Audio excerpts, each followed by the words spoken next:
Hello, and welcome to Goats and Gamebots, the unlicensed and completely uncalled for Survivor podcast. I'm Jack Pickard, Survivor superfan and rightful heir to the Probst Tribal Council stump. I'm also joined by my co-host, horniest member of the group, Zach Madsen. Horny. And chauvinistic rocket scientist, Andrew Terzigny. I don't know what chauvinistic means, dude. As always, this podcast is about two Gamebots, Zach and myself, dragging our friend Andrew along our 40-season binge of Survivor. Today we'll be discussing Season 6, The Amazon. So if you don't want that spoiled... Got nothing for you. Grab your stuff, head back to camp. For those of you still with us, let's get it on. 40 seasons, 3 goofballs, 1 pointless podcast.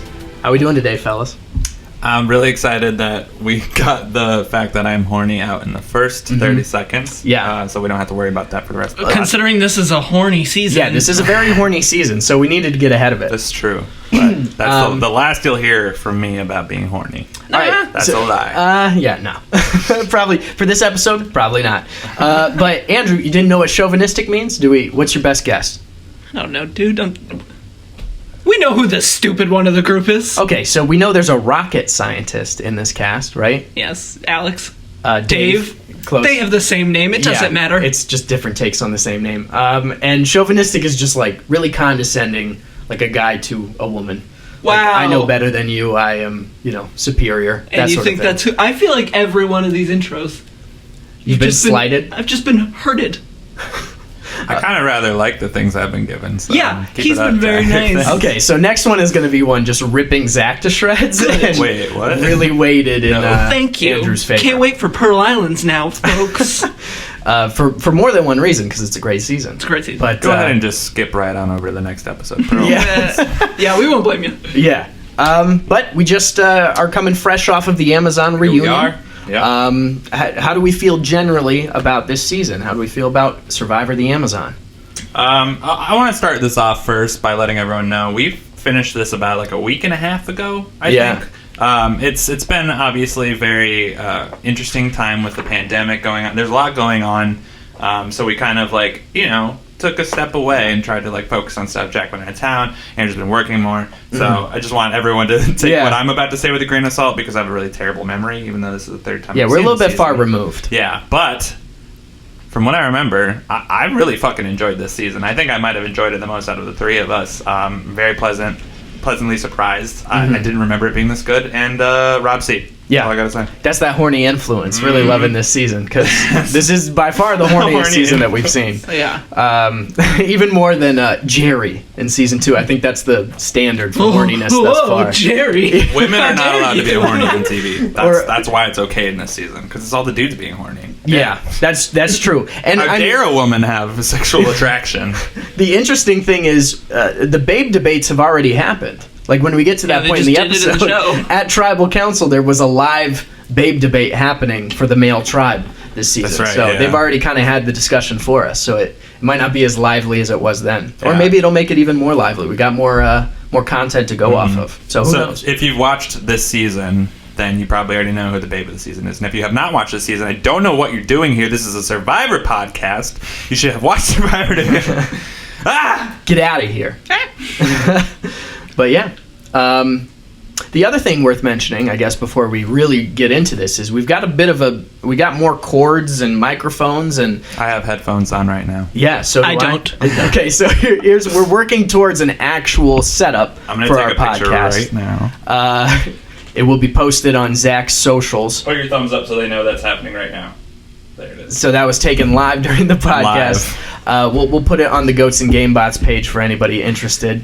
To see how this looks, because it is pretty ridiculous. Yeah. The fact that, just also think about this too. This is inside talk here, but I don't know if we've duplicated a setup for any, every episode's been in either a different room or different tables. It's been fucking wild. But this is by far our most professional setup. Yeah, and we're 2/3 of the way there. Oh yeah, don't forget about Andrew laying in his bed. Yeah, the best setup. The best setup was when I got to sit comfortably in my bed for 2 episodes, and then they went, "Hey Andrew, your audio sounds like garbage. We have to move." Yeah, for the record, those are also the ones you will not want to listen to because the audio is so goddamn terrible. With that being said, I can't wait to get back in that bed. Yeah, but content-wise, they're still listenable. You should check them out. Yeah. So we're on like Spotify. 2/3 of the way there. We're hoping to get a professional. We have said from the beginning, professional setup by All Stars. That's what we want to have.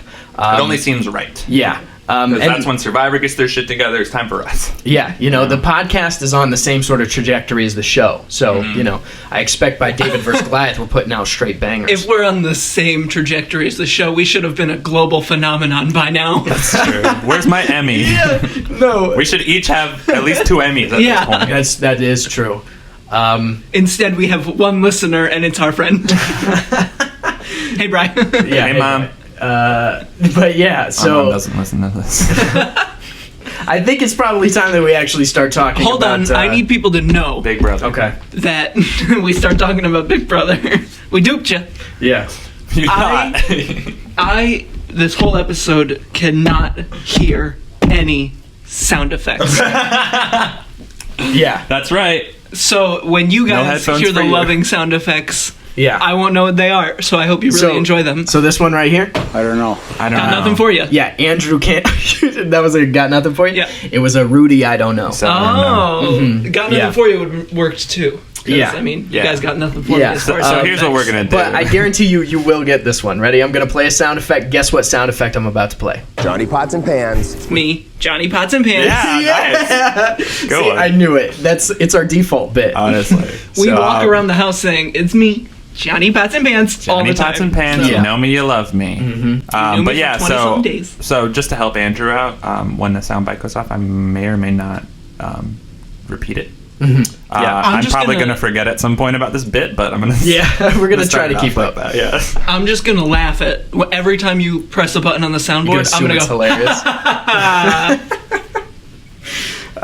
Yeah, that won't get annoying at all. He didn't press a button there. I was just practicing. Yeah. Well, we'll get your Try laugh one. as a sound effect and then play that. But yeah, let's get into the actual season. I think the first thing right off the bat that's worth mentioning is the guys versus gals theme. Especially Yes. coming off the heels of Thailand, which was already a very misogynistic, a very man versus woman stereotype type season. Yeah. Well, so and this just made it explicit. Exactly. So how do we feel about the Yeah. theme itself, sort of the guys versus gals? I'm into it. Well, obviously, Thailand was the first show to like shake it up when they did like the schoolyard pick, right? This is the first time where they're shaking it up on their own, right? It's guys versus girls. I mean, as problematic as it is kind of now watching back, at that time, I think that this was like a fucking genius idea. Yeah. I mean, it like instantly kind of gets you engaged in this narrative of like battle of the sexes, which is I think kind of makes sense to everybody. So Yeah. just right away, it's really engaging, and depending on who you're rooting for, it's fun to watch.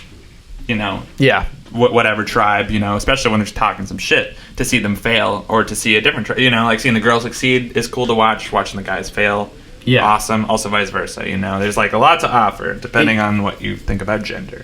It sort of bakes in that narrative too Yeah. of like the underdogs or whatever. Like the David versus Goliath sort of theme is good because you already kind of know who to root for. Right. It establishes a lot off the bat, and so it's either playing into the stereotypes or working against the stereotypes. And I would say probably biggest complaint about this season is more times than not it was not doing much to combat those stereotypes. It would be sort of falling into the way that you were expected to be. Yeah. Like how cocky the guys were right off the bat because of the gender lines. Like that's the stereotype to a T. Exactly. And I mean, like that's the huge, like the narrative of the first episode is like it's a tribe of guys. We're strong. We're not gonna lose one fucking challenge. And I mean, verbatim in quotes, we have someone saying we're never going to tribal. And then they go to tribal that night. Right. Yeah. Cut to the Always Sunny in Philadelphia card. We're never going to tribal. The gang goes to tribal. Yeah, that's exactly how it played Right. out. Well, I mean, that's also just like a rule in Survivor. The second that you're like, I'm comfortable, you're going home. Like, that's just how the Survivor gods tend to function for Happened whatever to reason. Christy too. Yeah. Yeah. So, and another thing, hubris, real big this season, in terms of people believing that they're safe or believing they're controlling the vote or whatever it may be, and then going home that episode. So, a lot of hubris to go around here. Hubris is always your downfall. Yeah. I suppose also we kicked it off wrong because we normally start with an aesthetic review from Andrew. Oh, the tribal. Yeah. How do we feel about tribal, the snuffer, something I'm insignificant? So sorry we how do missed we? That. Yeah, it's fine. I was just looking at these notes I had that said tribal council review and crying because I thought we weren't going to. Oh, okay. I'm sorry. He's like, first they make me use a fucking phone, no headphones. Now they're skipping. Now they're skipping my one contribution to this thing. That's my bit. That is my bit. But how do we feel about tribal council or some other insignificant detail in the grand scheme of things? I'm always going to talk about tribal council. Okay, it's always going to be tribal? Yeah. All right. Fair. It's all right. To me, it's just an upgraded Borneo, where it's like in the jungle. The theme is jungle, which is pretty basic. This season brought to you by Jungle. I will give the stone archways, like entrances, are very cool, and I do like that they have to row from camp to tribal council, I forgot about that. and then dock up. Gotcha. And then they row their asses back. So where does it fall on your scale of all these different tribals? Wow. Where is it nestled? If only there were a list right in front of me. Oh, look at that. I wrote it down. What? You know, I love how when it comes to this podcast, you're always bragging about doing the minimal amount. And my notes are extravagant. Basically interested in this thing that we're doing. You're like, oh, look at this. I have it ready to go. Like that is what we expect of you. I wrote this list down a long time ago, though, so... Yeah. Okay, let's... where still does it holds fall? true. Number 1. Yeah. Australia. Okay. Cliff, waterfall. We've said it 100 times. Number 2, Thailand. Because Thailand's tribal council is beautiful for a garbage season. A waste of a good tribal. Yeah. 3, Africa. 4, the Amazon. Okay. So right after the small little African village. And then we finish it out with Marquesi and Borneo. Okay, gotcha. You would put the church camp Marquesas over Borneo. Yes. Okay. And do you realize at Borneo, one of the props that they had was a chest full of cash? Oh, I know. Is that why it ranks so low? No, that's pretty cool, but like everywhere else is just very yeah. It's not aesthetically pleasing. Okay, gotcha. I would put personally Jack's Tribal Council review. Is that a segment? Nope, do we do right. that? You're right. You're right. That's what I thought. I'm just saying, everybody's got something. Andrew's got a Tribal Council review, right? Zach's got a top 3. Sia even has a little stinker. What do I even give Sia a bit. Yeah, Sia has a bit, and I don't. Anyway, also you mentioned another aesthetic point. The idol is scary. Oh, the idol is spooky looking. We got a spooky idol. Not only is it spooky looking, what's her name? I don't remember. Joanna thinks it's an evil spirit that's cursing her and her tribe. She's really into we love Jesus God. Christ, we love you, God. Yeah, you knew it. You already knew it. You knew it. I wasn't ready. Oh, don't worry. I like the monotone after Jesus Christ. Jesus we Christ, love you, God. we love you, God. Hello, God. Yeah, we love you. So she was super into Jesus, and because of that, Jesus, just it being called an idol, she like took an issue with them like worshiping it or whatever it may be. Thought it was like bad juju, that sort of thing. But I also, maybe not from that perspective, but I understand not liking that idol because it is scary as hell. It was a spooky looking idol. That in camp when I was sleeping either. Yeah, I don't know how anybody got any sleep. Along with the tree mail person too, which was like a larger version of it that was just really freaky. So yeah, that was a interesting aesthetic choice for this season. Not the coolest immunity idol that we've had. I have here, since we're on the topic of Joanna's Fabrics. I love that store. Shout out Joanne's Fabrics. This season brought to you by Joanne's Fabrics for no reason other than we want them to sponsor us. Yeah. Well, the thing that I have written here is Joanna. It has like a pretty big episode where she has her rant about the idol and how it doesn't gel with her Christian values. Instantly is a bitch towards the deaf person on her tribe. Oh yeah. For just basic like, I don't understand what's happening. Could you please talk to me? Like blows up on her. Like that's not my problem. Yeah. So there's some deeper issues there. Can we talk a second about how amazing Christy is? Oh yeah, Christy is one of the best characters this season. How just rude everyone, especially on her original tribe, is to her, and they just don't make any kind of accommodation to work with Christy. They're like, oh, you're deaf, so we're just going to move on. Yeah, no. And then she switches tribes, and they're like, you're deaf? Let's figure out solutions. How do we do this? How do we make it work for you? Yeah. And then Butch also goes on to like compliment her like work ethic and a challenge, and how that's like one of his top moments, and like he saw it all click, and like I was getting emotional for a lot of that, because you can just see it on Christy's face of like she came in wanting to be accommodated, realized that they weren't going to do it, and then later on found people who were willing to make that for her, and you could tell it just meant the world to her. So there was a lot of like. The thing I'll say about this season that was refreshing coming off of Thailand is, it's a lot of human elements that were actually enjoyable. But we're going to take a real quick ad read, and then we'll come right back. This season of Survivor is brought to you by white people. There's a lot of them, and they're kind of misogynistic. But, yeah. There's no good quality about white people. Especially, here's the thing, maybe... a few weeks ago, that ad read would have been a little bit different, but, white people are... There's arguably too many of them, yeah, I would say. I was going to say, I couldn't really give it a positive white person ad in the current climate. So white people that are educated, love you guys. White people, they're there. That should have been the ad read. But again, Daniel was the only... Or no, Joanna as well. But it was a mostly white... cast. Yeah, and Daniel and Joanna went like 2 and 3, right? Pretty quick. Yeah. The only other person that went first was Surfer Dude, whatever his name was. Ryan, and then Janet. Is it Ryan? It was Ryan, Janet, Dan, and Joanna. Okay. Yeah. Well, a lot of weird, like, also, didn't Janet go for Granola Gate? They thought she had a granola bar. That's honestly like an iconic Survivor scene. I remember the first time I watched this season. Yeah. I thought it was like really strange. And I still think it is. Like, where did this granola bar come from? Yeah. Was it planted? Was it an inside jump?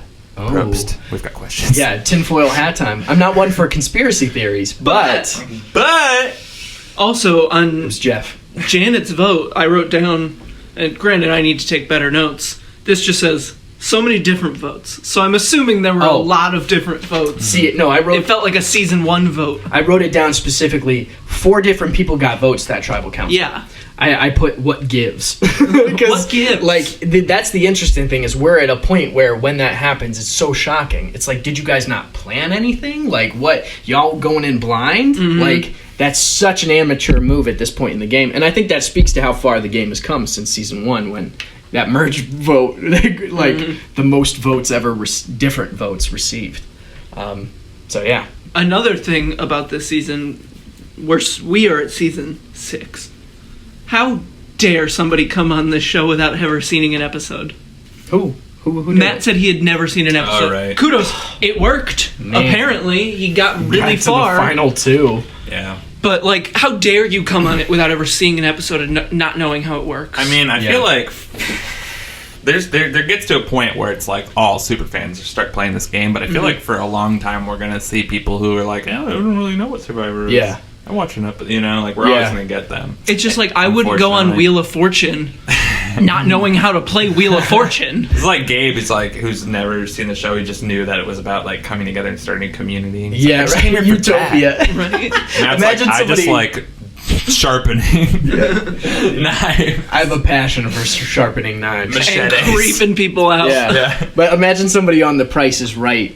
The same. Right. I've never seen an episode. It's like, I'm just here for Utopia, man. It's like, that's not what this game is about. Drew Carey's sitting there. He's like, all right, we're about to play Plinko. And he goes, can I buy a vowel? No, that's not the game. I said Plinko. Yeah. It doesn't. You got to be playing the actual game that you're in. You can't just... Yeah. Again, with that being said, maybe I'm the asshole because Matt made it all the way to the end. I do think it was a very good... Because you've got Sesternino, who is like the first... official Gamebot, I will say. Trademark. Aside from Probst himself. I would say Probst is the game god. He's the game master. Yeah. I would say Rob is the first Gamebot. He's there to play. He knows it inside and out. Yeah, he's a super fan. Yeah. And it shows. But that's kind of what I like about the dynamic between Sesternino and Matt. Is Matt has never seen it. And Rob is accurately able to say, okay, well, that's actually a good person to keep around, someone who's never seen it and kind of creeps everybody out. Yeah. And he learns from him to a point where Matt throws the final 3 challenge Poetic and gets justice. taken to the final 2. Like, And that's another, like, that's such a compelling storyline of, like, I didn't really know this game. I followed Rob and just kind of did what he said, and then I backstabbed him. the Padawan becomes the Jedi Master. It really is. You love Shout out to see Ahsoka Tano. Star Wars podcast now. All right, everyone, Last What? Jedi thoughts. No way, you guys aren't. Are you kidding me? This would be crazy. Yeah, okay, one of your intros is going to be Last Jedi supporter. He thinks Consistently it's a goes flawless to movie. bat. It is a flawless movie. It does have Justin Theroux, so I'll take For it. like 2 seconds. I'll take it. Okay, all right. Tune in next time for our Checkmate. Star Wars podcast. Checkmate, liberals. Honestly, if you guys want to ditch this whole thing and just do a Star Wars podcast, I'm fine with that. Well- I'll lead that one. I'll give my 110%. Okay, now you're willing to Leave a comment down below. Yeah. Let us know. But yeah, let's challenge ones. Transition. Unless you got something, because I also know you're a challenge boy, Andrew. I like to get your takes on the challenges. There are a few specific ones. Number 1, we got a reward, which I think is one of the best rewards ever, a working refrigerator. Oh, I was going to say, is it the fridge? 'Cause Yeah. I wrote down, it says, great reward, a fridge, iconic, crazy, Coke, cherry? Yeah, and they threw some cherry Coke in there, just like as a little added bonus. The best. And The of course fridge the is guys great. get it, because it's like such a man cave item. It goes right in their frat house. Yeah. The fridge that's a great reward to keep stuff cool longer. That's amazing. And then to throw in some Cokes and throw in my favorite flavor of Coke, cherry Coke. Yeah. Best reward they've ever given. Yeah. Best reward. Also, lots of beers. I think we got a lot of ice-cold Coors this season. Ice cold Coors Mountains are blue. A lot of drunk people.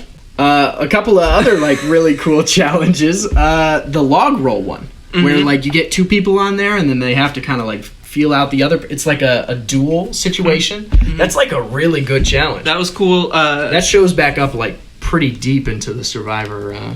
Episode 2, they had that one where they had to like walk around, kind of memorize the things at the stations, and then come back.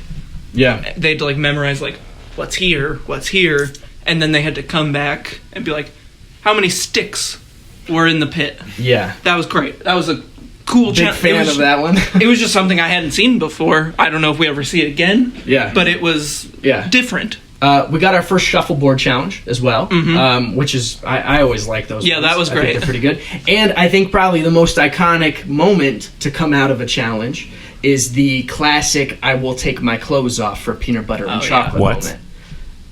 When did this happen?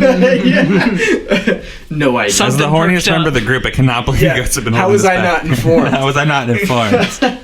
You know how when you hear your name, your ears perk up? Yeah. Something different's perking up right now. Okay. This is a little boner-related humor. Welcome to the Boner Podcast. Well, welcome to Survivor Amazon. Honestly, Yeah, it was a I mean, season filled with Survivor people talking about their boners. boners. So not only did we get 2 beautiful women taking off their clothes for peanut butter and chocolate, they were also both Parvati 2.0s. That's right. This is the creation of Parvati 2.0. Well, no, Yeah. it was before Parvati, What? so it's Parvati 0.5. Huh? It's not even Parvati 1.0. She hasn't come around yet, so they're Parvati 0.5, maybe 2.5, because they didn't really. Well, I And guess there were 2 of them. Jenna did win. Jenna did So win. I guess I got to Parvati give her more 2.0. credit. You heard it here first. This is a Yeah. bit, by the way. I want everyone to know. I already I knew know. about the horny moments. I know who Parvati is. I just wanted to make the Parvati 2.0 joke, which I'll be making consistently throughout the run of this show. Yeah, good. It's Gotta start it somewhere. It's a Survivor bit, so we have to, But yeah, That's exactly.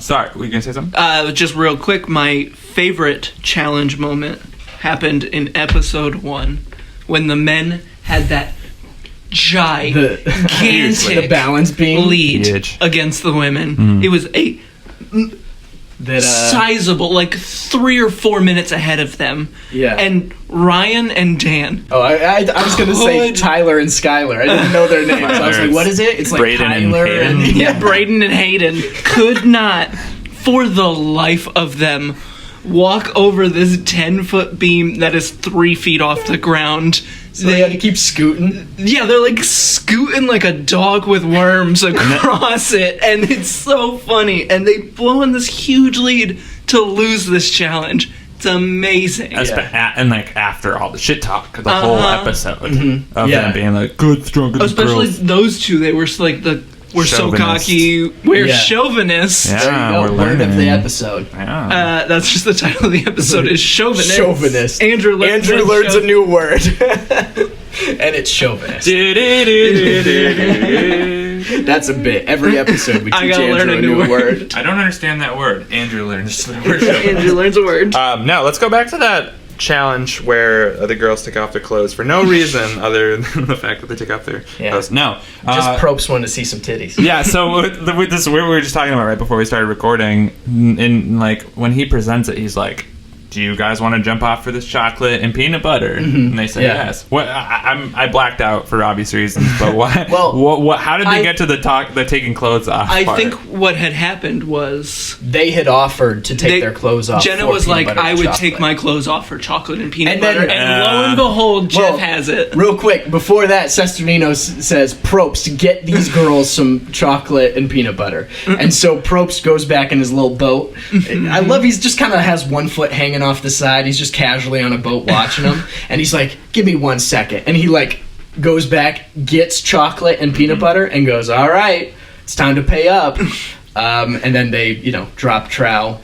Okay, it's all coming back to me now, mostly because I've never related to Rob C. more than in that, but when he's like, get them some chocolate and peanut butter, I would have said the same thing. I mean, with no shame. It is like a weird, like they've already been, that was at the merge, so they've already been in the jungle for a long time, like 20 days or something. They're all kind of emaciated and like, it's, I don't know. But Rob is still horny. Still horny. The power of boners exceeds anything else. Is that the episode title? I think so. Well, I mean, think about how much of this season is driven by the power of boners. All of it. Yeah. Like, there was a whole alliance between Alex and Shauna, and Matt was trying to get in on it, because, So I think that this... God. Like, the real drive of this season is just libido.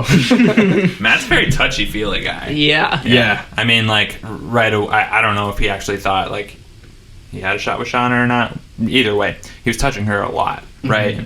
And then, obviously, I don't want to jump super far ahead, but we go to the fucking reunion episode. And he's, like, literally hanging all over Jenna. Yeah, Matt and Jenna could not keep their hands off each other. It was mostly Matt, like, had his arm, and, like, it's just like how he had it in the same place, but... The whole time. The whole 50 minutes. And I couldn't find a fucking number crunch anywhere that said he dated either of those two. So I think he just really likes touching people. But it's like get somebody on the inside. But I mean, like, someone have been touched by Matt. Give us a call at Goats and Gamebots. Yeah, but it obviously it looked like it was reciprocated with both Shauna and especially Jen. Jen had her like hand on his lap. But again, no number crunches about them dating. So I think he's probably just like he could be just one of those guys that's just like super handsy. Like gets some people just connect with women a lot better, and maybe they just felt really comfortable around him, even though he was. Creepy. Yeah. Creepy. Although, I got so my... creepy. Where is it? She's creepy. There we go. He's creepy. That was Christy saying. Christy saying creepy. Oh, yeah, he's creepy. I've got that one. He's creepy. I also got, while we're on the topic of Matt, I've got this soundbite as well. This guy is crazy. This guy is crazy. Yeah. This guy's crazy. This guy's crazy. And I've also got this one from Christy as well, because I really like. I think this is one of the best, like, post-voted off confessionals ever given. Nicely done, you freak. I'm gonna make sure those freaking evil stepsisters of mine don't win the $1 million. Yeah, I was just trying to listen in with Jack's headphone. That's why I moved all the way over here. I can flip it out a little bit. So you can hear I just every sound effect. That looks great. You put your ear. Yo, actually, that's way funnier. Meet me in the middle and just put our ears together. Let's do that from now on. Somehow get the mics to be away from each other, but head to head. But yeah, so a lot of good sound bites. I have a feeling that this guy's crazy is going to come in handy a lot on this podcast. There's almost always a crazy person in Survivor, so it's guaranteed. 100%. And, Matt provided a lot of quality content when it comes to being just a crazy son of a bitch. Yeah. I know we moved past challenges, but if we can either say it now or you can edit it back in later. You remember that challenge where they just had to rip meat off of a bone with their teeth? Iconic. Yeah. That was crazy. That's not the last time we'll see that. Yeah, no. I believe it. That's the thing that's weird about Survivor is like we're in a realm where they will do things based off the theme. Where the reason this is a challenge is because piranhas in the Amazon swarm meat and then like eat off little bits of it. So that's what these this are challenge humans. is based around. Yeah. So they have to like eat They're off bits not with their mouth. piranhas. But the thing is, Who are you trying to fool, Probst? the thing about this is this comes back pretty frequently. Right? It's also in Big Brother, a few too. times. Yeah. And I believe it to be in Big Brother. It's a Big Brother challenge. like it makes sense within this context, but it doesn't outside of it. So Survivor's just like, yeah, this works, and then they like bring it back in a pirate season, and you're like, what the fuck is this? Yeah. So yeah, That was a works here. weird one. Doesn't also in that challenge for a horny season worth mentioning. Who is it? It's Roger and Heidi, right? They just straight up kiss, open mouth kiss. Oh, yeah. Roger and Heidi open mouth kiss this season. And that's like the most action that's gotten. Like, yeah, they're laying on top of each other holding hands or whatever, but like Roger gets the most action this season. Wait, I don't remember this. Oh, Heidi, blonde Heidi? Yeah, blonde Heidi. And Roger, the old racist? Yeah. because like They're like- needed a piece of meat separated. Yeah. So it was, but like they really went for it. Yeah. I mean, I get it. Old racist dudes are hot. Well, she You're apologizes telling me- right after. She's like, I'm so sorry. But And he's like, I'm hard right now. Why did you stop? yeah. And Boners. I mean, since we're on the topic, He's like, sorry, I have to say this. He's like, I'm harder than it is to be a white person in 2020. All right. Sorry, go ahead. Roger would have that opinion. Turn your headphone. I keep looking at it. Yeah. That's worse. Now- He had the headphone flipped inside. All right, now we're trying to figure this new setup out. We're getting there. But I do have a bit of, I suppose it's a number crunch of some boner Survivor content. So Cochran Can we was get on, a number crunch on how many times we've said boner on this podcast? This is welcome back to the Boner Podcast. But Cochran was on Jenna Marble's podcast. That's And true. Two said- of my favorite people. He said that it's like because you are so emaciated, because you don't have any energy, like you really don't get erections on Survivor. And to the point where he didn't reveal who it was. I have my suspicions it was Malcolm. But he said somebody got an erection when they woke up, like some morning wood, and everybody like celebrated it because it was like, wow, he actually has enough energy to get an erection. Fans' favorites too. I would love to have an erection celebrated. That sounds amazing.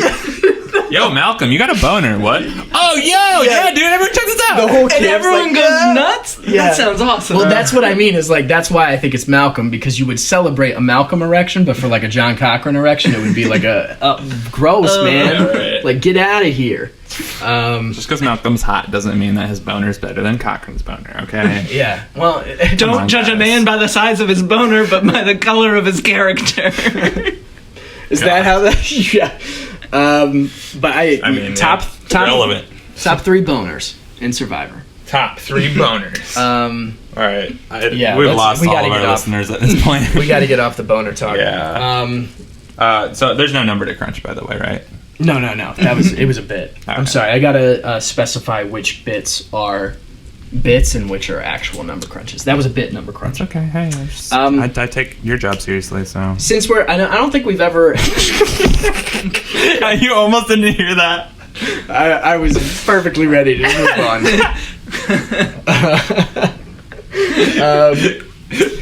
So one of the other things, I think we're still technically on challenges right now. There was a We don't have challenge. a structure. Yeah. We're just stop shooting trying to shit. pretend. Yeah. There was a challenge where like everyone was polled to see who their answers were in certain questions. Like they would ask questions. For example, I have them written here. One of them was, "Who would you trust with your life?" Oh, yeah. Then they were forced to give an answer. They took like a and- survey beforehand. Right? Yeah. This one. So it was you had to guess what everybody else was going to guess, right? So I actually took note of all those questions, and I thought it might be a fun bit if we were to do that challenge here. If we were to answer the same questions they did, but the thing is is you just need to be in the majority. It's who does the majority think is this answer. So we have to say it all at the same time? Is that how we... Because I could hear you guys say Andrew. That's true, and then changing your opinion. Because I want to win. I guess we have to say it all at the same time. Is this challenge... can we win fire tokens? That's what the handle's up I'm for. sorry. Yeah, for fire tokens? Okay, so how do we want to do it? I still have none. Every question I you think get every right, you get a question, fire yeah. token? Okay, does anybody know what their previous fire token... I have 0. Okay, you have 0. How much do Pretty you I think I wrote it down somewhere because I want to make sure that I... 2 or 3. I have like 4 dudes. Yeah, I was going to say. And I think I'm like in the negatives. I have a debt of fire tokens I need to pay off. Andrew, would you like to buy this 50-50 advantage? For 4 fire For 4. tokens? Yeah. It's 20 fire tokens. Mom, please cover yours. Fuck no. Oh, okay. It's 50-50. I like though. you could be gave the safe. shout out to your mom before you said the fuck word. I want her to know that I swear. Okay, here's what I'm gonna suggest. Because our fire token system has been very clearly flawed in the past, I think it's only fair No. if we do the socialist thing and all start, equal playing ground. I earned those 4 fire tokens. Okay, well. I think the fact that we very randomly bring the fire tokens And they into have this, no value. Yeah, but it's- we always spend a good 5 minutes trying to bicker about how we actually do them. Because I've earned them. Yeah, okay. I think no matter what we end up deciding to do right now, it's going to change on episode 12 when Yeah. we bring the fire Okay, tokens. so just screw trying to make sense of it. let's Andrew, you play. have 4 fire tokens. Zach and I have 0. That's good. Okay, so I actually have my answers written here already. So I know mine. I have note cards somewhere. Like a stack of them. We can write our answers down and we just show them. Oh, okay, gotcha. They're in this room somewhere. Yeah, this is actually, we're going to go do that real quick. We're going gonna to take use a our little hands. bit.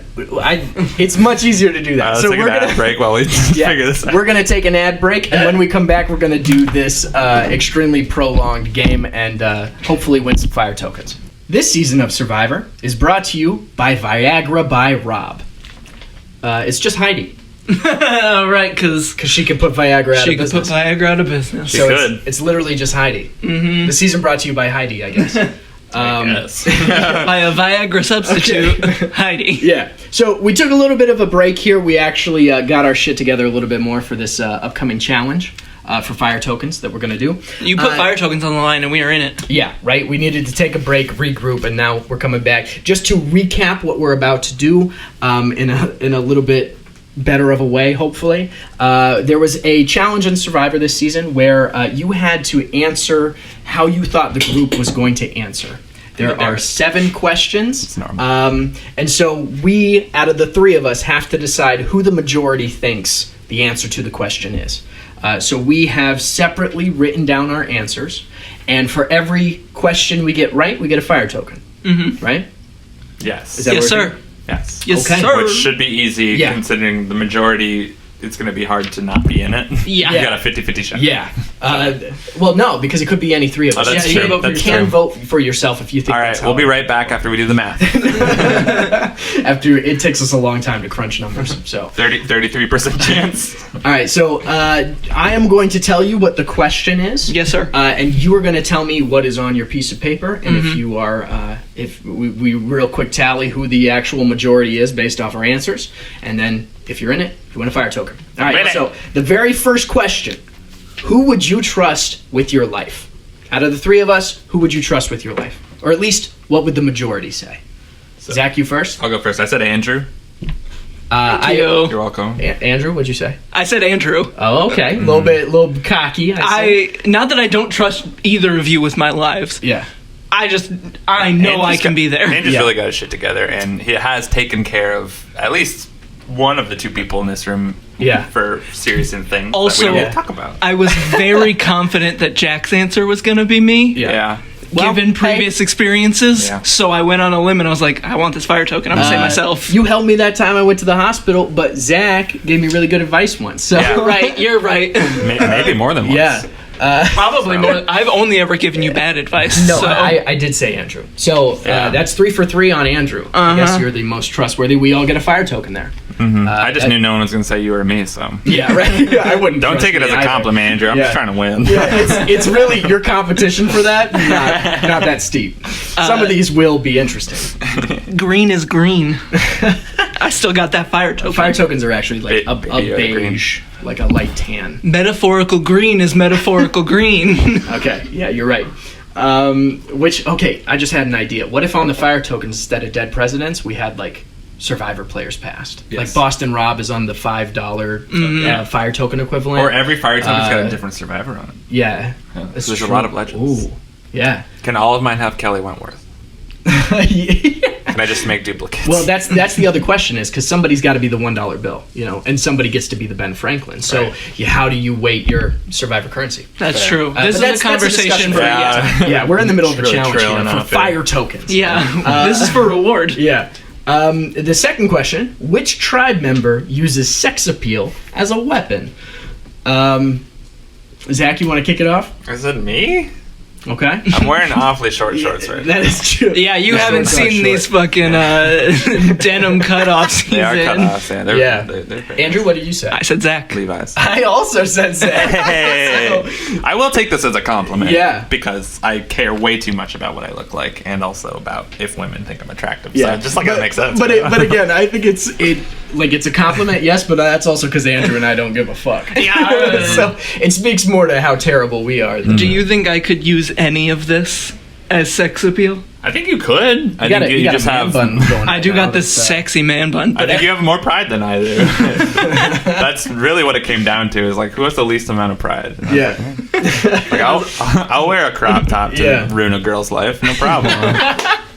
I mean, now the question becomes: will we all just answer the same thing? Yeah, because we're 2 for 2. And that's the other thing. This is a result of like having way too much time together during quarantine. Like, Yeah. we have morphed into one gelatinous podcast unit. Yeah. So More of a testament to how much we truly know about each other. Yeah, it's Yeah. like the newlywed game. Yeah. yeah, this one I think will be interesting because I can see multiple different answers to this one. Who is the most honest? I said Jack. Ooh, With a I said J. Zach. You said Zach. Whoa. I also said myself. Oh, let's go! But see, I thought Zach, you were potentially going to get it. We're I'm a honest in Gemini. different I'm ways. lying left and right. I don't know where you thought. I had I think confidence. you're You very, didn't have confidence. I think you're very open with us. You're always honest with Yeah. us. Okay. Fair. Yeah. Fair. You're never bullshitting. I try to be for people that are important to me. I try not to lie. Okay, I'll Yeah. take that one. Yeah. Yeah. But in general, like I'm not that honest. Don't date me. I was approaching the brutally honest angle where I thought you may have gotten that because like I'm skipping around people's feelings all the time. Right. You know what I mean? And that's no offense, that's kind of why I didn't butch you, buddy. Yeah. Right. I think I that- am a very passive person. He right? goes straight for it. Yeah. He's like a velociraptor. He goes for the fucking jugular. But like you're honest in like the like good way. I'm honest in like the aggressive way. Well, again, I think you need both of our styles to pull off a podcast like this. The next question: who would never survive on their own? I put you, buddy. Jack. You put me. Oh my God. I'm sorry. No, that's fair. I got. It's nothing blindsided against you. It's just I don't know. I think that there. Yeah. I'm not going to elaborate. I put Andrew. Wow. For the record. Well, thank you for not putting me. I'm curious. Why'd you put me? Just because you said you wouldn't even want to be on Survivor. That's true. I So don't want to go. I was thinking about it in Oh, the don't get me context. wrong. I think you do great in Survivor. On Survivor, I just think if you do great. like On my own. Yeah, if you were like all of a sudden homeless and like had no family or friends, I think that Yeah. it might be tougher for you than me. Not to say that it wouldn't be tough. It Yeah. would be tough no matter what. Yeah. You're in prison. They throw you in the hole. You're breaking I mean, right away. I'm always teetering that. I'm broke enough that I'm always kind of like right on that line. So Yeah, but it's good to yeah. know I should never let it actually slip into real homelessness. We'll try to not let that happen for you. Yeah, thank you. When this podcast takes off, yeah. we'll be fine. The next question, this will be an interesting discussion. Who most needs therapy? I said the me. three of us. I said Zach. Oh, I said myself. You did say, I said Zach. Yeah! Damn it. Let's go! Always bet on yourself. I do a very good job of hiding my mental I insecurity. think it helps that I've had conversations with Jack and Anastasia about saying, like, I should really go to therapy. Yeah. And I haven't yet, and I still think I should really go to therapy. Yeah. Well, and I've had the same discussion. I agree. self-care. Not for you. For me. Yeah. I think everyone should. do Yeah. that. I've had the same discussion with your perspective where it's like I should go to therapy. I know that, but I do I feel I do a good job of hiding all my my dirty laundry. I don't. I apparently do a great job. Yeah. Because I put myself. Congratulations, man! You seem to have it together. Little. I just, I take no offense to that, and I just gotta say I am 5 for 5 right now. So. Okay, I know, nice. I'm pissed. I've missed one. You've missed 2, Andrew. Right? So far, Zach is the reigning champ of this game. Whatever. I have 4 fire tokens in the We still beginning. got 2 questions though to get them. And I guarantee you I got neither of these. Let's do it. Get it. Okay. I think I got one. And it's the next question. Who would you most like to Andrew. see pose nude in a nudie man? Andrew. Oh, I wrote everyone. Oh. So yeah, I wrote Andrew too. Okay, so then So it's I think that counts as 1 right for Andrew, but also 2 wrong for Andrew. Oh, so he Because loses. he had 3 guesses. That's true. Well, there was no sort of like lose a fire token if you were wrong. Yeah, there's type no thing. I'm just saying, a fire tokens. you've missed 2 questions coming into this, right? I think that should count as an additional 2 misses, as well as an additional right. 1. You know what I'm saying? Yeah, we'll work out the logistics of these fire tokens. That will not be one of them. I'm trying to rig the system so I can win. Yeah. And last question on Wait, this. we gotta talk about this Yeah, for a little you bit. guys- I mean, what- come on. What do you want to? Look at this guy. Okay. What do you want to see? Look I at was this hoping guy. to like sneak through. What do you want to see? Everything. It's a nudie man. The reason I said it is because I think you would have a very, very funny nudie photo shoot. Like you would, like if you were in a nudie mag, you would have like a Santa hat over your. Like, I was thinking package or Copper Tone something. Baby. Yeah, that. Like we've had that discussion before of like. Here's what's what your I'm go-to thinking. It's my move? favorite pose. Here's The what I'm Copper Tone thinking. Baby. Andrew sitting on a throne. Full frontal, of course. Legs But- spread. Yes, of course. Oh, yeah, in a ridiculous way. Yeah. Legs wide open. Too He's got much. a crown on. He's being fed grapes by Michelle Fitzgerald, who's not naked because she has dignity. Yeah. And I don't. Love your bodies. Yeah. Love your bodies. It's okay. But I think You can have dignity and still get. I think it would be funny. Not like I'm not meaning. Wow, I it would think be your body comical. would be funny. I mean, do you know that photo shoot that like Kate Upton did a while ago where Ken With Jeong Ken was Jeong there? in it? Yeah, just like in the background. That's what I picture a nude photo shoot with you being like. Is like it's all going to be really funny pictures. I hope this whole time everyone listening has just been picturing Andrew naked. Yeah. Because I have. Because we have. All right, let's move on. Yeah. Okay. So moving on to Last the one. last question. Who do you have a crush on? Please, Zach, go first. Zach I said first. me. Oh, he's got a Only crush because on I thought himself. maybe you guys would pick me. I don't know. Yeah. He's got a crush on himself. Please, Jack, how'd that I keep do up? actually. I also said me. Oh. Whoa, I said Jack and Zach. Oh shit. I got wait, a little what? crush on both of them. So we both got that right. Everybody gets a point. Yeah. Yeah, I think that's how that Technically, works. I think Everyone so. was It was a right. split vote. It's a double majority. Okay, somehow. gotcha. Wow. Andrew cheated both times. Last year. Let's see. I got 6 fire tokens out of that. I got 4 on top of my original 4. I got 8. Okay. Yes, no How much do you have, narcissist, Zach? but I do have a crush on myself. But I want everyone to know I wrote that down because I thought I just thought that's what you guys would say because I need the confidence boost. No, I mean mine was also like it was hopeful. Yeah, exactly. No, I was like, yeah. This question is kind of like Heidi's jury question, where she's like, I mean, if it couldn't be you, who would you want it to be? And they both said Rob, and she was like, yeah, but is there like anybody else? Is there like a lady that maybe? But like, what about That's what I felt about that question. It's just like, yeah, but is there like who would you? Put But like, if as you your had to crush? pick somebody else, Like if one of us had to be your crush, who if it wasn't the other person, who would it be? It's like you only have one option. I'm glad we did that because the ultimate message of that game was nobody has a crush on Andrew, but we all want to see him naked. Yeah, story of my life. that's the real takeaway. And we all need therapy. I think that We all was the need other takeaway. therapy. So little Survivor was talked about in that segment, and I'm really happy about that. You know what I should have used? I was sleeping. When we did the therapy question, I should have done the... This guy is crazy. Yeah. This guy is crazy. Yeah, I knew it. You're just nailing it. Yeah. I should get fire tokens every time I get one right. Guess a sound effect correctly. So I just walked out of that with 7 fire tokens. Is that what you're telling me? Yeah, I got 6 and he's got 8. So currently the standings are... Also, what do we spend these on? Jury's still out. I still have my Figure it out. 50-50 advantage up for sale if anyone wants it. Okay. It's 20 fire tokens. We get the listeners of the podcast to send us an advantage, and then we buy it. Welcome to the first podcast to ever introduce a game within it. Yeah, really? That can't be true, right? Honestly. Yeah, that's definitely not true. There are podcasts for We thought there would everything. only be one come on in, guys. Got it. Yeah. How could we have known? Research. We could have known if we had done our research. Had we actually crunched any numbers whatsoever. Right. Also, I think we would be 100% remiss if we didn't talk about Jeff's jet ski to the reunion. Ooh. Let's talk about that real quick. We got some quality Jeff. Wait, who was the first guy that was voted out again? Ryan. Yeah, he really fucked with the jet ski. That was like the Braden? first thing he said. Yeah. Braden. Yeah. Braden. From now on, he's Braden. That was the first thing he said. He's like, that jet ski was dope, by the way. Before he said anything. Yeah, he's like, yo, dude, Jeff, just want to say, dude, the jet ski, hella cool, man. Fucking suck. Fucking ripped it, bro. I sent it a little too hard. You just sent it a little too hard, bro. And yeah, we were talking. I mean, Kyler or whatever his name is such like a surfer dude, you know, the first guy, and he's just in all his questions. He was like, "Yeah, I was just coming in. I just wanted to play a good game, but I never got my feet off the ground, dude." And it's like you were just what pa or whatever that question is. Get pitted. Yeah, get petted, dude. Kyler. Yeah, but Jeff Probst on a jet ski. I think this is my absolute favorite.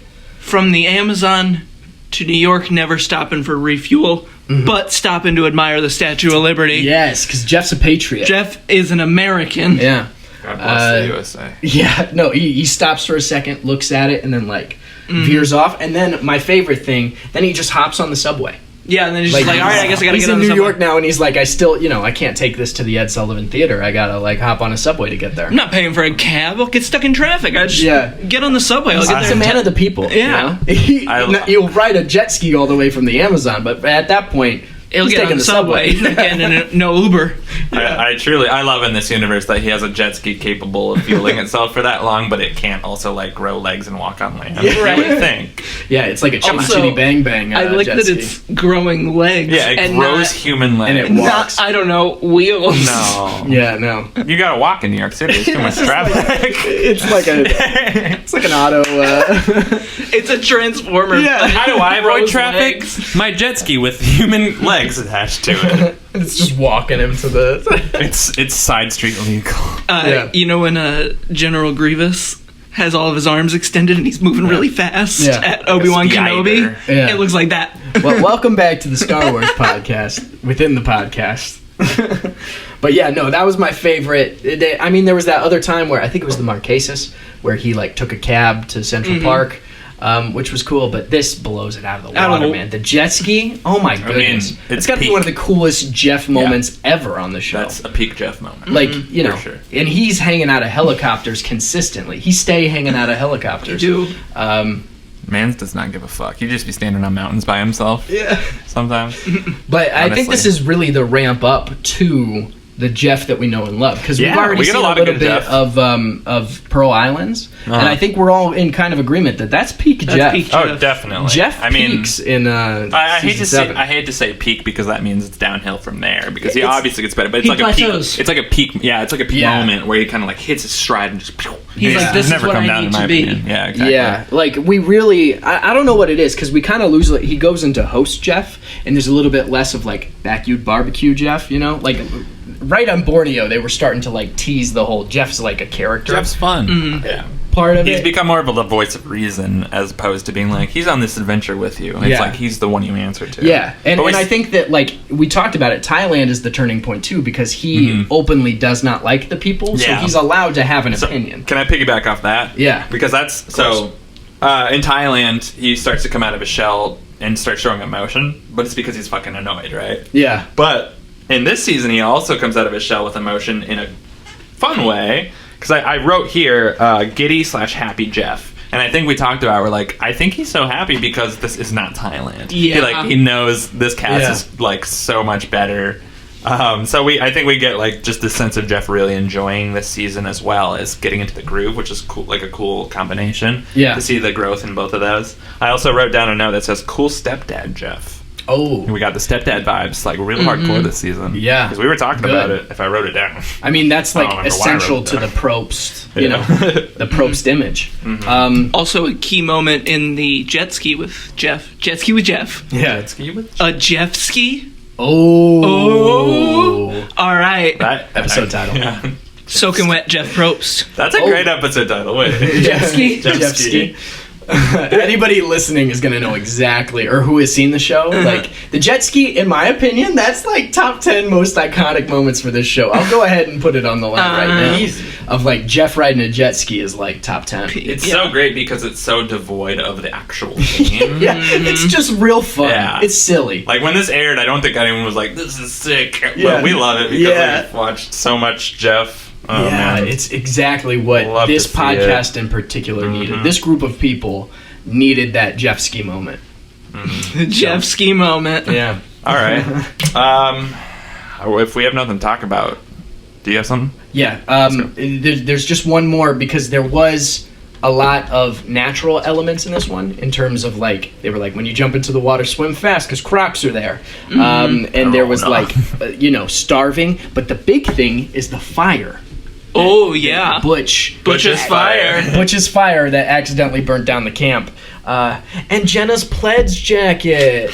Oh, man. Yeah. Damn. That thing's got... Come on, everybody, come on. The Stefan thing. Oh. Yeah. No, it was a little cringy moment, I think, on Jenna's behalf of being like, there are things I can never get back. My pledge jacket. Well, like, I understand, but like, there's so much bigger issues. So many, people lost everything in that fire. I'm Alpha Omega Phi, and I'll never get.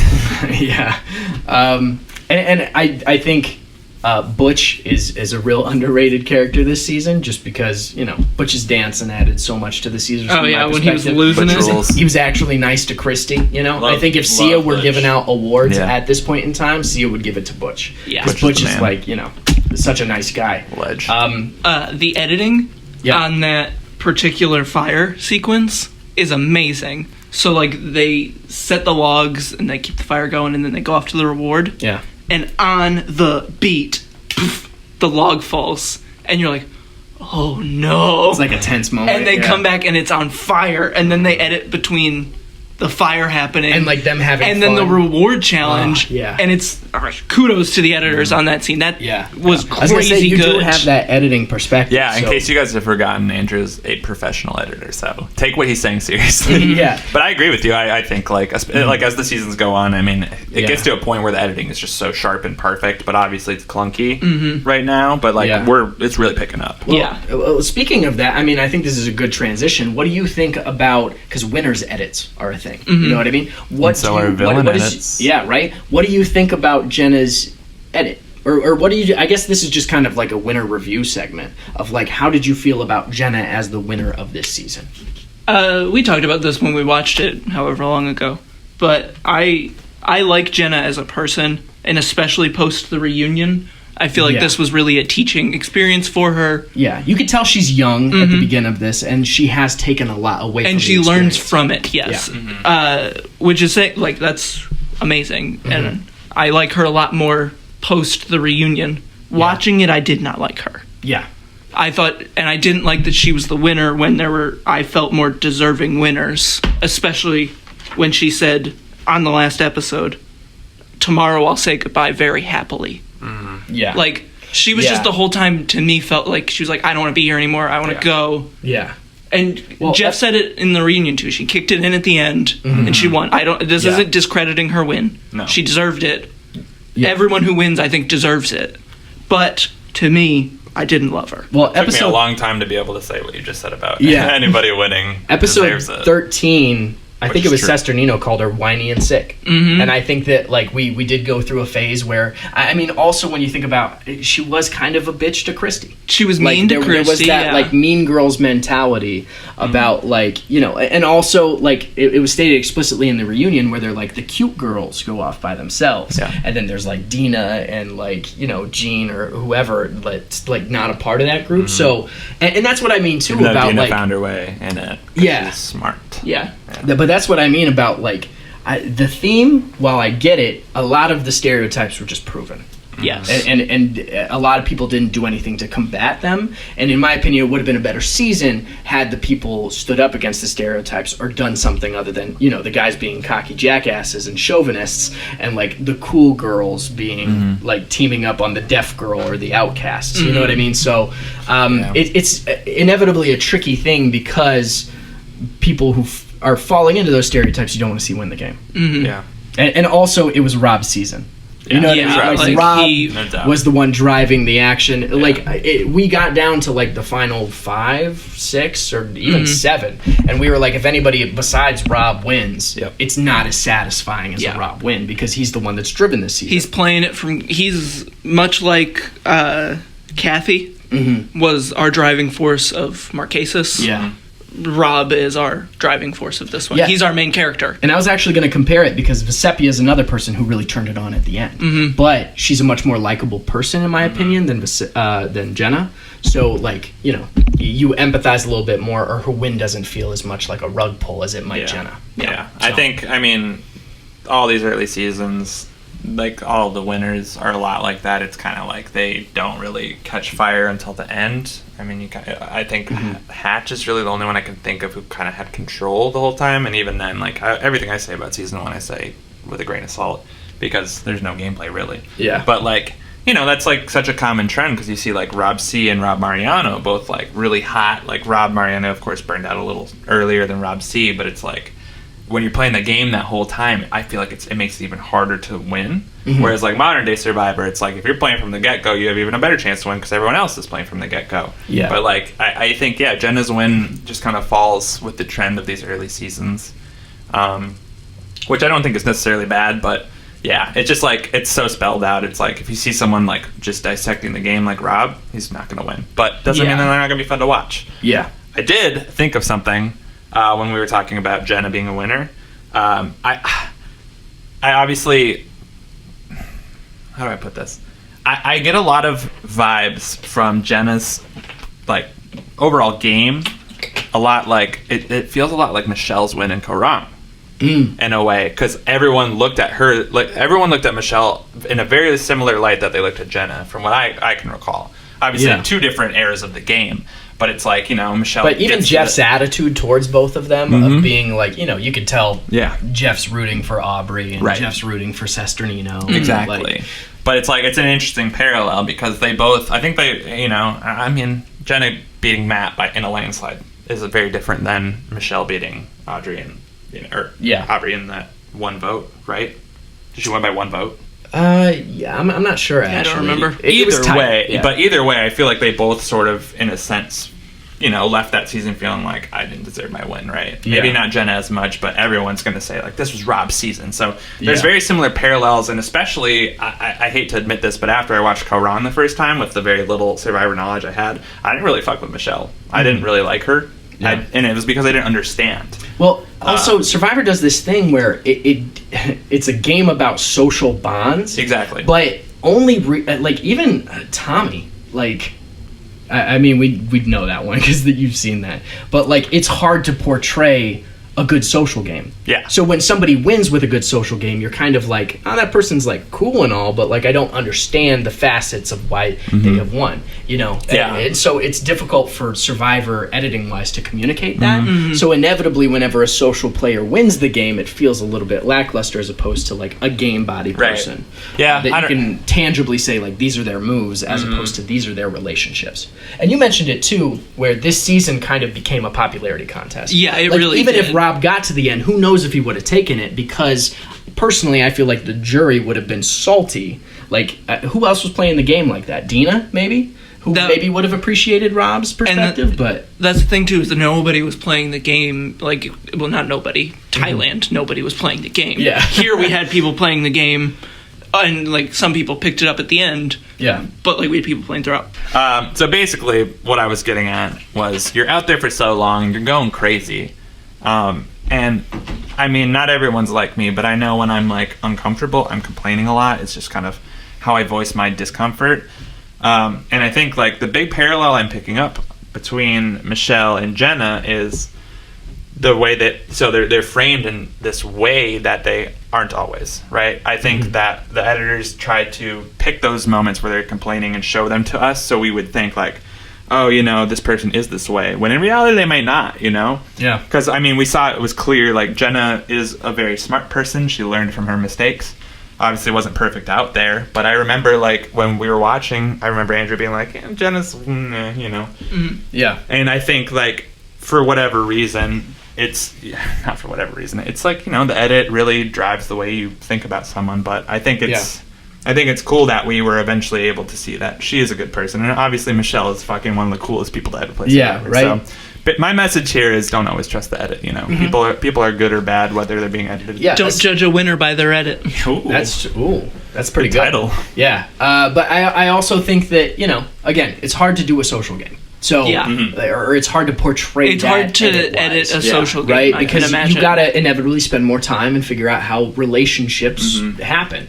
And I assume if people aren't yelling at you, they probably like you. Yeah. You know? So like, and especially in a season like this one where it is kind of a popularity contest, there wasn't enough showing Jenna having there was a lot with like the friendships that she had with Heidi and Alex, you know, like she had a lot of votes there. The thing is like, you know, it also portrayed them as the bad people or the popular kids that were picking on Christy, right? So like, or like wouldn't work with Rob because he was like too gamey or whatever, right? So inevitably, I think it is also because there's like an us versus them with like Jenna versus Rob, right? Yeah. So For sure. Also, I don't need to dive totally deep into this. Just wanted to say Christy fucking rules. I think Christy rules. Yeah, she's one of my favorite people to ever watch play Survivor, and I'm really sad that the hubris got to her too. Yeah. Because I don't think anyone expected Hubris her. got everybody. Yeah, it really got everybody. But I mean, big on Rob too for being like, okay, this person's the swing vote. They recognize how much power they have, and I'm uncomfortable with that. I'm going to remove some of that power by voting them out. That's Huge a on good him to take that away. Yeah, that's a great example, because I feel like that's one of the first times you see someone like working 2 steps ahead. Yeah. Because he's like, she's not my problem now, but she will be eventually. Like, I need to get rid of her now so she's not more of a threat later. Yeah. And this vote, being a swing vote, will go to her head. Like, she's the one controlling the rest of the game. Yeah. I don't want to give her that luxury should she get to the end. So I'm going to remove that possibility from happening. I mean, and think about... It's just a really good read. Yeah. Think about how that alone... I mean, I'm sure it would have found its way into the game eventually, but, like, that is still something that's used in strategy now. Like, always trying to be 2 steps ahead. Like, it's cool to see it in Season 6, even though it's not as impactful as it will be, you know, later on. Yeah. So kudos to Rob C. Yeah, truly. Up until this point, I mean, other than Boston Rob, probably my favorite Survivor to play the game. Yeah. Up to Season 6 for sure. Well, yeah, and it's just like he was willing to so clearly, like, I when I went into it, I knew why I felt that he was a game bot, or why he was like always prioritizing, you know, playing this game, or why he came off like a little bit shady, right? But the moment that I was able to actually watch and pin to was like he picked the game over his friendship with like Heidi and Jenna, and they blew up on him and were like, how dare you, like we are actually friends and you betrayed us. And he's like, we're in a game right now. Like, Yeah, I wrote that down. He said, in quotes, "I'm sorry for playing Survivor." Yeah. Which, I mean, every person who's ever played Survivor could be able to say that. Yeah. Because everyone's so salty for the smallest things. Right. But, I mean, that's another great point of modern Survivor in comparison to this, because this happens all the time now. No one's really got hurt. I mean, there's still salty juries, but people kind of get it now. Yeah. But this is the first time, like, I think people got blindsided in that way and really took it to heart. Yeah. Because they forget that they're there for a game sometimes. Yeah. Especially 30 days in. Yeah. But With you got something? With that being said, Rob, great game player. Amazing. I love him as a game player. Yeah. I don't love Rob as a person for 2 reasons. Okay, let's hear him. One, he runs a rival Survivor podcast. He's our competition. So competitive. So, I don't No one better go fucking listen to our half after this. Pepsi doesn't we've jive lost with Coke. our entire fan base now. You guys, we can't go to war with the RHAP family, man. Their pockets run deep. Podcast at war. Podcast at war. Pod runs deep. Survivor And then get podcasts? Huh? Survivor podcast? It's a theme, but it's based on... Oh, so it's us. Oh. versus- Every single new podcast is a tribe. Okay. How do we like this? Jeff, you listening? Wait, so how many tribes are there? There's Like gonna be 8 a lot of It's tribes. gonna be to a, start. I've never seen Survivor like this. Yeah. It's got everything. 10 tribes. It's got everything. 10 tribes. Yeah. New York's hottest club I is love- Survivor podcast. Survivor podcast. We pitch it to Jeff, and Jeff's just like, This guy is Got nothing for you. crazy. Head back. You can't. You tried. You tried. no, it was close. I mean, that was a good assumption. And my other reason for not liking Rob that much is I know that a lot of the things he says this season are meant as playful, fun comments, but a lot of the time they come off very gross. And maybe Yeah. that's just the hindsight of 2020 looking at 2003, Yeah. but I also don't think, I don't love him. it doesn't necessarily excuse it, but he's very self-aware. Yes. Of, like, he is playing a character. And I think And that could- yeah. Well, while he may be the first, like, Gamebot you can also point to, he also takes the jester route, which is one that archetype we'll see time and time again of, like, I'm going to keep Camp Life happy, I'm going to keep people entertained, but he's also driving the game, which is what makes him unique. And granted, you guys have listened to his podcast. I have not. I actually haven't listened to much of it, to be honest. But, like, you I guys... listen to most episodes. Yeah. You guys know him outside of the scope of just Yeah. this one. Even, like, you said he plays other seasons, right? Yes. Yeah, so, like, you know him outside of the scope of just this season. I only know him from what I saw this season. Yeah. Maybe when we see him again, I'll like him more. Maybe if I ever we'll see. decide to listen to your dumb podcast, I'll start liking you. But for right now, Goats and Gamebots all the way. I'm gonna bleep this. I know. Because I don't. We can't afford to take on the Survivor podcast. I don't think you know. He will squash us like a bug. I will take him down. I'm ready to go to war. Wow. Me to New Englanders. Right? Yeah, you guys. We're picking Whenever fights you want to left and fight right. the things that I like, Well, we're like, let's make fun of Weezer. well, that's because Weezer sucks. Wow. I wasn't paying attention. Yeah, Weezer sucks. Okay. Congratulations, guys. You made it to the final episode of Goats and Gamebots because I quit. Now it's just Okay. Gamebots. We'll do a Weezer podcast just to, like, keep you happy. If Again, you stay another on with podcast I would be in 110%. While we're not really on the topic anymore, but while we're on the topic of Rob C, I think that's a good segue into our top 3 this episode. What do we got, Zach? Today, our top 3 is the top 3 horniest Rob C moments / quotes. Gotcha. So there were a lot of horny moments this season. / quotes. Most of / quotes. Yeah. Most of them were from Rob Sesternino. So we just decided it'd be easy to do a top 3 of Rob quotes.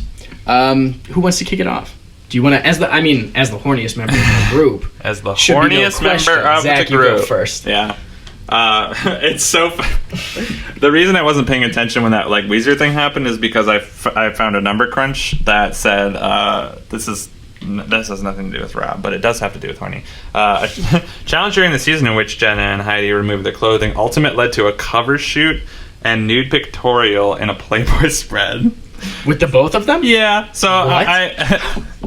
We did not do adequate research. We for all this. just reached for well, our the reason phones. I wasn't paying attention is because I looked it up. Oh, Oh, okay. quick, It's- black out the podcast.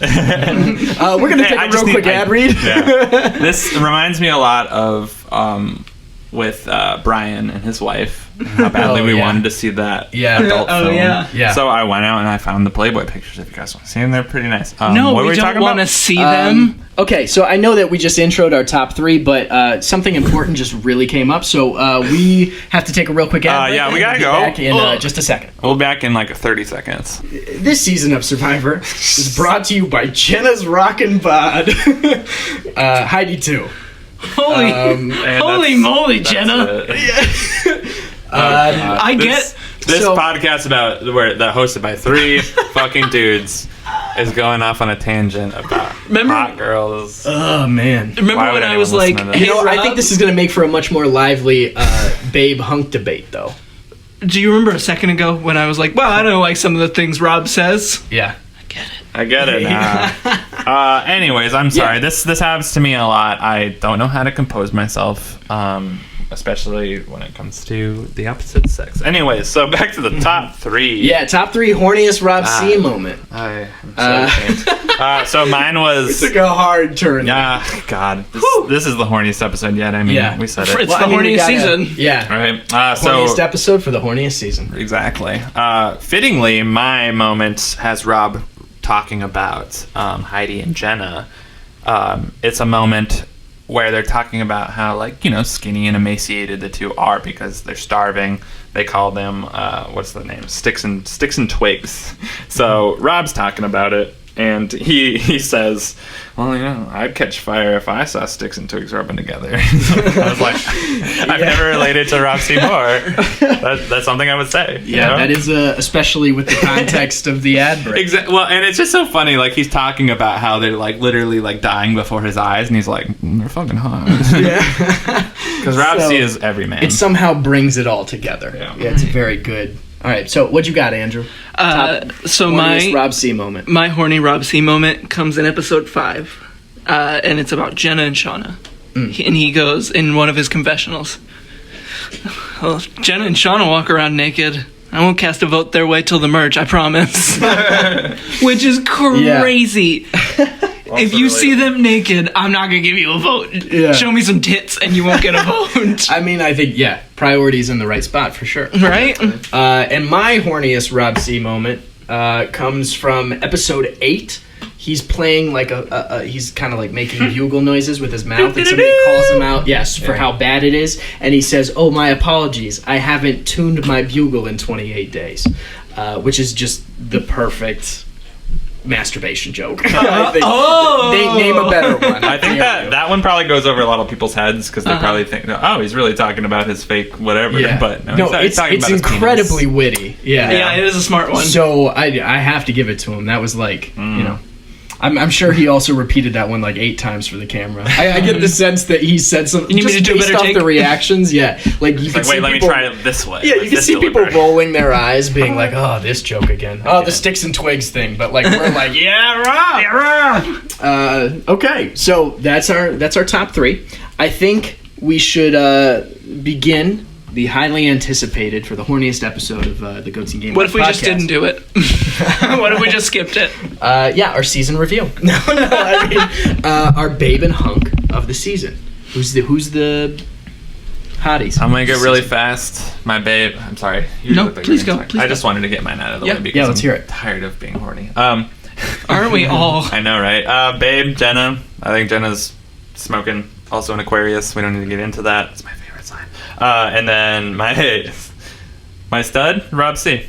I know. Oh. Yeah. Okay. Because physical attraction isn't the only way to be attracted to somebody. Okay. Also, he's not bad looking. I don't mean, hey, Rob, if you listen to this, I think you're fine looking. You got a great beard. Obviously, especially you're happily the beard nowadays. married. Yeah, you're good. No, I think Rob C's like just his wit and humor is really hunk like, right? Yeah. Hunk, stud, doesn't matter. Yeah. What you got, Island Andrew? hunk. Who you got? I was originally going to say Shauna, but in light of recent news and things I have seen in the last 5 minutes, my vote has changed to I was Jenna. like, wait, what are you talking about? I forgot we were just looking at it. I mean, no, we weren't. That is verbatim how I was feeling. Yeah. Prior to I'm gonna look at them. all of this, Shauna was the pick for me as well. But based off some new information that has come to light, I will also have to change my vote to Jenna. So I think we have an official babe for this season, and it's Jenna Marasco. Good for Ethan. True. I totally forgot. Tribe has spoken. Bong. He said the tribe has spoken. Bong. I know what he said. I was the one that signaled for it. But Jenna Marasco, official babe of the season. A babe and a winner. You said Rob C. Who do you have? That's interesting because I'm going to be honest with you. Yeah. I haven't thought about Ooh. my hunk of the season because this was a distracting season. We got a lot of good picks. We got Butch. I Do you need me to name anybody else, or is it just Butch? We've got Alex, right? Who? I would say probably Alex. Okay. I think Dave is a good-looking guy. I think Dave's a little weird. I Yeah. think Matt is an okay-looking guy. How about Kyler from the beginning? You mean Brighton? Braden? Braxton? How you feel? A weird-looking dude. Weird looking dude. A weird-looking dude. Okay. I'll say it. But he is a model. Okay, for what? Gloves? Oh my god. Sick Zoolander.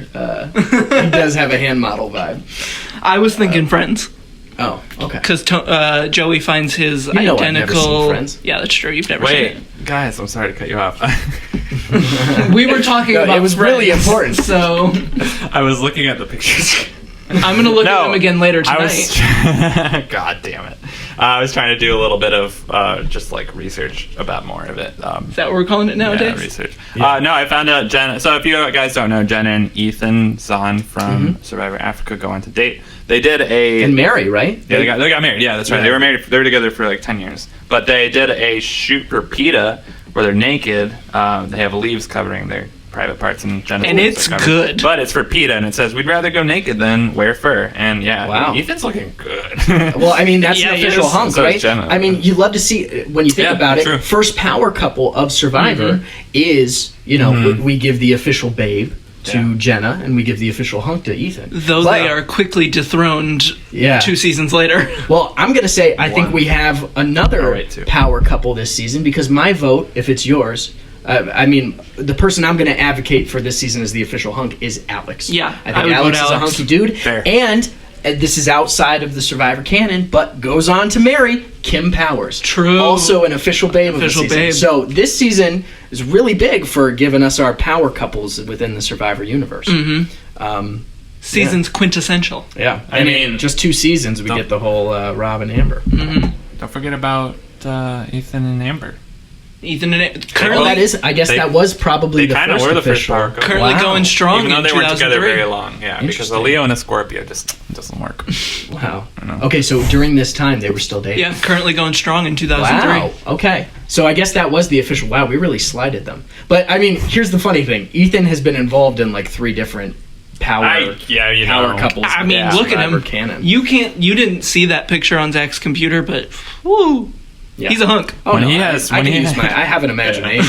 I don't. When he's not starving, he's looking good. How big were the leaves? They're pretty big. Big enough. It's tasteful. His leaf Yeah. was It's not big. like a very small leaf. All right, we need to end this. Yeah, we do. Okay, so official Not because official it's going hunk. too long. Well, official hunk of the season before we move on. Alex. The tribe has spoken. Bong. Sorry, Rob. All right. Yep. He gave it a shot though, and he got a whole top 3 and a little bit of a deep dive on him. So And he's the season. yeah, and he's the best person playing this season. 100%. So So take your wins, Rob. I think without further ado, do you have any additional number crunches or anything of that nature?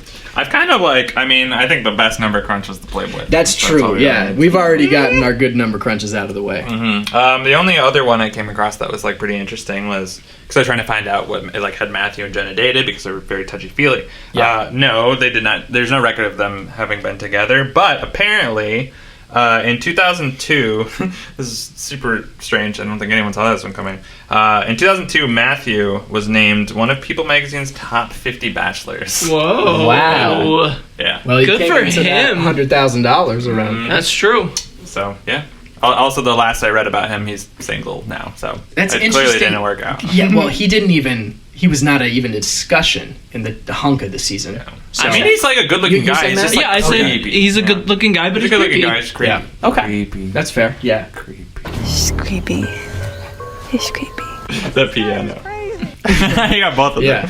Yeah. So yeah, this guy's crazy. Andrew, he did both of them. I know. We got a lot of Matt-related crazy content.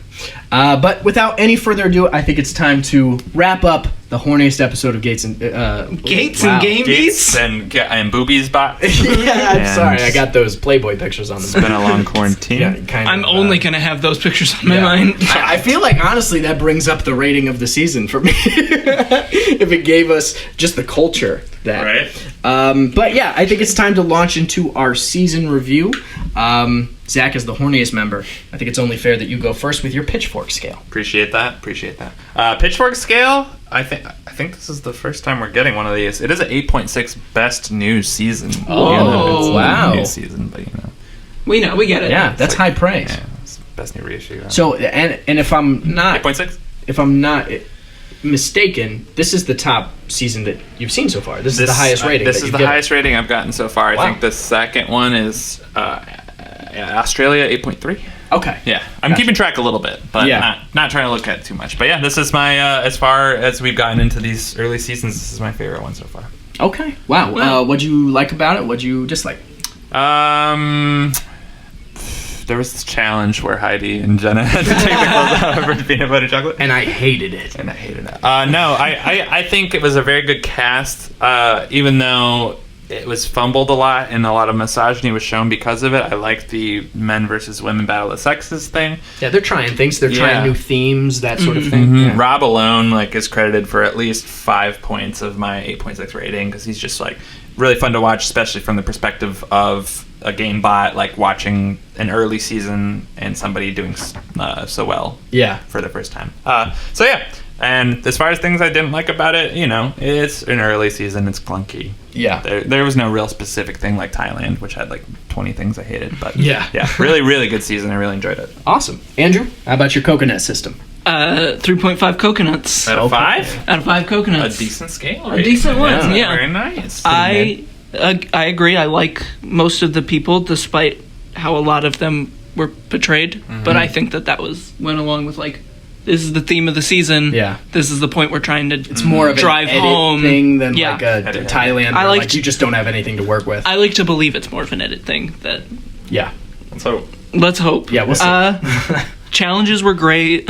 Tribal Council was so. I'd say weak at best.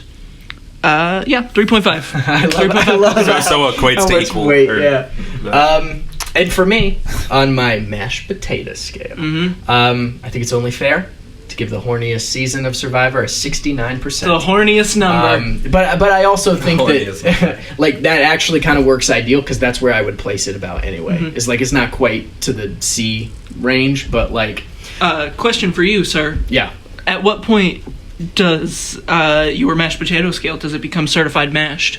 Do you think it's 70%? I think it's probably closer to 80. 80? Because Yeah. I know Rotten Tomatoes. Yeah, is it about 70? It's 70 or 65. Okay, It's yeah. No. that's not certified fresh. No, absolutely not. It needs to be the thing that distinguishes it when it's Yeah. a Sort top of like 10 my season best or new something. season. Yes, right? that's huge. Yeah, which That's is generally an 8.4 or higher. Sometimes 8.3 can sneak in, and even an 8.2. That's what certified mashed is. It's Yeah. that extra. So it's got to be distinction, 80. right? It's a season with honors. So this one not there. It's still a good chunk of away. Got it. All right. I was If that makes curious. sense. My best compliment about the season, not Thailand. It's not Thailand. Survivor which is Amazon. huge. Yeah. It's not Thailand. We got better gameplay. We got better people. There were some human moments in this that I actually enjoyed. Christy was a great Christy is, character. yeah. Rob elevated the gameplay. Uh-huh. And sort of, I think this is a pivotal moment for the gameplay of Survivor where it really gets pushed forward. I think more people as a whole were here to play. But not all of them, clearly, because there's people like Matt or, Joanna who just don't vibe well with other people. We got some soaking wet Jeff Probst in the finale. yeah. That, of course, takes it Love up. to see it. We got Jeff's mom. Oh, we did. yeah, we got Mama Probst. We got Mama Probst. Yeah, Which in the is finale, huge. or the Huge. reunion. Yeah, no, that is big. So that brings it up a bit as well. But I would say I think it was kind of a boring pre-merge. I think this season took a while to get its footing. Once we got to the merge, we got Rob with a lot of good gameplay. But I'd argue that's every beginner's, these Yeah. first couple seasons, though, or Yeah. very rarely do you get anything exciting pre-merge. Yeah, it was just kind of, Marquesas maybe was kind of exciting pre-merge, but even then, yeah. Yeah, and that was because of Rob. Yeah. The other Rob. Yeah, and I would say, as far as winners go, Jenna is not the most satisfying winner. I don't think that she's unlikable. I just, again, Rob C is the one you want to win the season, and when it's not Rob C, it's a little disappointing. And the only other thing I would say is the men versus women concept. I like the fact that they're playing with themes, but I think it played out in a very stereotypical fashion and wasn't necessarily a good thing. It was just kind of like watching people fall victim to the stereotypes that they set out to prove weren't true. So that inevitably was a little bit of a drain. That it is an experiment. They hope to prove these things wrong, but sometimes it doesn't always happen. But I forgot to mention, that's the race war season. It's like, what were you like? The moral. I think we could say this. The moral of that season is it doesn't matter what race you are. But like, imagine Survivor doesn't see color. Imagine if any other thing were the moral. Like, it'd be such a terrible, inevitably you have to find a message about the theme. And it's still pretty problematic the message about with this that message, one, the message about this one isn't very good. There's not a great takeaway. Absolutely not.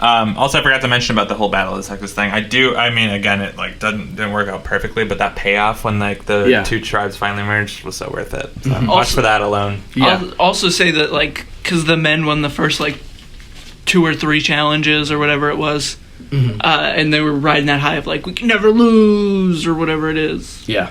And then to see them lose, they actually didn't win the first. They lost their first challenge. I remember that because it was that log challenge. But to see them lose was so satisfying because of how cocky they were. And you wouldn't have gotten that if it wasn't a tribe full of men. That's true. So that was a satisfying payoff. Yeah. To see them lose first That's challenge. Fair. Yeah. That does play in, but that's a lot of it. Is I think that so much of this was they were thinking about the editing beforehand of when that fire thing was happening. They're like, "Ooh, this is what we can do, right? We can cut between them. We can make it real dramatic." But there's also that rubs off in the way that the people in this season are edited. In terms of Jenna being the cool girl that was not always on the right side of history or on the right side of Christie's issues, but